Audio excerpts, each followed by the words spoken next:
اسی لیے جب انفقوا انفقوا انفقوا انفقوا انفقوا کی جو تکرار ہوتی ہے قرآن مجید میں، تو ایک جگہ پھر سوال کیا صحابہ نے کتنا خرچ کرے حضور؟ فرمایا قل العفو، کہہ دو جو بھی ضرورت سے زائد دے ڈالو، don't accumulate, don't retain any thing.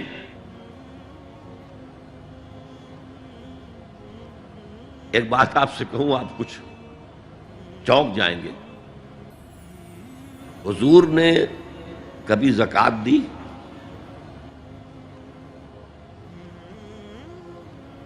کبھی نصاب کے بقدر پیسہ آپ کے پاس جمع ہوا کہ آپ پر زکوٰۃ واجب ہوتی؟ کیسی عجیب بات ہے۔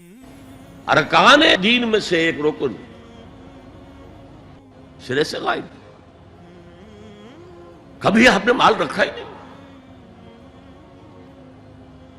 حضور کا اسوہ ہم جانتے ہیں، مسواک کر لی ہے، پانچے جو ہیں ٹخنے سے اوپر کر لیے ہیں، یہ اسوہ ہے؟ ہاں ہے، یہ بھی ہے، ٹھیک ہے، سنت ہے، اسوہ تو یہ ہے۔ اور صرف آپ کا نہیں، جنہیں ہم کہتے فقراء صحابہ، ابو ہریرہ، ابو ذر، سلمان فارسی، علی رضی اللہ تعالی عنہم اجمعین، یہ فقراء صحابہ میں سے تھے، کبھی کچھ نہیں رکھا اپنے پاس۔ میں نے بتایا تھا آپ کو شاید کہ حضرت علی کی جب شادی ہو رہی تھی حضرت فاطمہ سے، کوئی مکان تھا ہی نہیں، کہاں لے کے جائیں؟ ایک انصاری نے ایک حجرہ دیا ہے اپنے مکان کا، اس میں حضرت فاطمہ ودا ہو کر گئی۔ He didn't have any home۔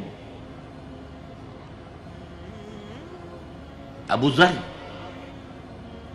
وہ تو دوسری انتہا کو چلے گئے تھے۔ قانون یہی ہے، حلال سے کماؤ، اگر ایک حد سے آگے بڑھ جائے تو زکوٰۃ دے دو، باقی تمہارے اختیار میں ہے، دینا چاہو دو، نہ دینا چاہو رکھو اپنے پاس۔ قانون اس سے زیادہ آپ کو پابند نہیں کرے گا۔ کبھی بھی آپ نے جبر نہیں کیا، ایمرجنسی میں بھی جبر نہیں کیا۔ ایک واقعہ آتا ہے کہ حضور کو کئی وقت کا فاقہ تھا، تھوڑی دیر کے بعد حضرت ابو بکر آئے، آپ نے چہرے سے پہچان لیا کہ فاقے سے۔ پھر حضرت عمر آئے، پہچان لیا کہ فاقے سے۔ شاید حضور خود اپنے لیے نہ اٹھتے نہ جاتے، اپنے دونوں ساتھیوں کو لے کر ایک انصاری کے باغ میں پہنچ گئے۔ انصاری کی عید ہو گئی، فوراً لا کر اس نے کچھ کھجوریں، کچھ انگوروں کے گوشے رکھے۔ اس کے بعد وہ دوڑا چھری لے کر کسی جانور کو ذبح کرنے کے لیے۔ یہ ساری تفصیلیں میں کیا بتا رہا ہوں؟ مال یہ نہیں تھا کہ مدینے میں سبھی فاقے سے تھے، موجود تھے جن کے پاس مال تھا، لیکن جبراً آپ نے کسی سے کچھ نہیں لیا۔ جب وہ چھری لے کر چلا، فرمایا دیکھنا کسی دودھ والے جانور کو نہ ذبح کرنا۔ بہرحال کچھ دیر کے بعد وہ گوشت پکا کر لایا، روٹیاں رکھیں۔ اس کے بعد حضور نے ایک روٹی پر چند بوٹیاں رکھ کر کہا یہ عائشہ کو دے آؤ، اسے بھی کئی وقت کا فاقہ ہے۔ اور پھر حضرت عمر کی طرف رخ کر کے کہا عمر یہ ہیں وہ نعمتیں جس کا حساب دینا پڑے گا اللہ کے ہاں۔ وَأَمَّا بِنِعْمَةِ رَبِّكَ فَحَدِّثْ، اور یہ جو فرمایا گیا الہاکم التکاثر میں، نعمتوں کا حساب لیا جائے۔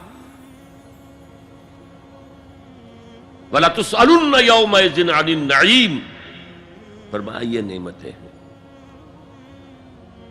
یہ ہے اصل میں انفاق کا معاملہ، آپ کے اس پر چھوڑ دیا گیا ہے۔ جتنا بھی آپ میں جذبہ ہے، جتنا بھی آخرت کا یقین ہے، اتنا ہی آپ پسند کریں گے کہ آخرت کے بینک میں جمع کرائیں، یہاں کے بینکوں میں کیوں جمع کرائیں؟ یہاں کتنا دے دیں گے آپ کو؟ 10%، 20%، وہاں 700% ملتا ہے۔ 700% نہیں، 7000، 700 گنا۔ Why to keep it in these banks؟